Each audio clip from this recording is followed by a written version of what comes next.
പ്രസിദ്ധീകരിക്കും എന്നുള്ളത് വരുമ്പോൾ നമുക്ക് വേണമെങ്കിൽ കവർ ചിത്രം ഗാലറി എന്നുണ്ടെങ്കിൽ നമ്മൾ ക്യാൻവ യൂസ് ചെയ്യുമോ അല്ലെങ്കിൽ വേറെ പിക്സാർട്ട് പോലുള്ള വേറെ ആപ്ലിക്കേഷൻസ് യൂസ് ചെയ്തിട്ട് നമുക്ക് നമ്മുടെ സ്റ്റോറിക്ക് വേണ്ടിയിട്ട് അല്ലെങ്കിൽ കവിതയ്ക്ക് വേണ്ടിയിട്ട് നമുക്ക് ഫോട്ടോ ചെയ്യാം. അത് നമുക്ക് ഗാലറിയിൽ നിന്ന് ഡയറക്റ്റ് എടുത്തിടാം, നോർമൽ നമ്മൾ ചെയ്യുന്ന പോലെ ഇടാം. അല്ലാതെ നമുക്ക് ഇതിനകത്തു നിന്ന് തന്നെ കവർ ചിത്രം സൃഷ്ടിക്കാം. അപ്പോൾ ഈ കവർ ചിത്രം സൃഷ്ടിക്കുക എന്നുള്ളിടത്ത് ക്ലിക്ക് ചെയ്യുമ്പോൾ അവർ നമുക്ക് കുറേ വാൾപേപ്പേഴ്സ് തരും.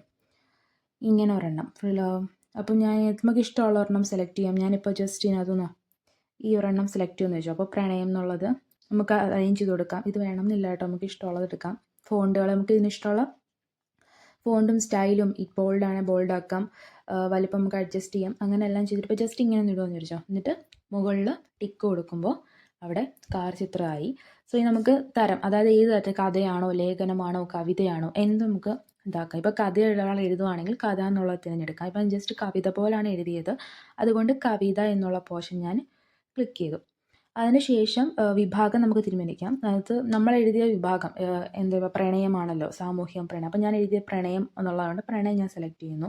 നിങ്ങൾക്ക് ഇഷ്ടമുള്ളത് സമൂഹമായിട്ട് ബന്ധപ്പെട്ടതാണ്. പിന്നെ ജീവിതം കൂടെ ഞാൻ നമുക്ക് 3 എണ്ണം വരെ നമുക്ക് അതിനകത്ത് സെലക്ട് ചെയ്യാൻ പറ്റും.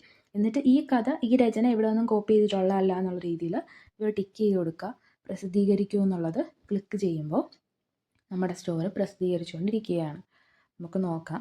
യെസ്, ഇങ്ങനെയാണ് നമ്മുടെ സ്റ്റോറി പ്രസിദ്ധീകരിച്ചുകൊണ്ടിരിക്കുന്നത്. അപ്പോൾ ഇങ്ങനെയാണ് വന്ന് കിടക്കുന്നത്. എൻ്റെ സ്റ്റോറി ഇങ്ങനെയാണ് കിടക്കുന്നത്.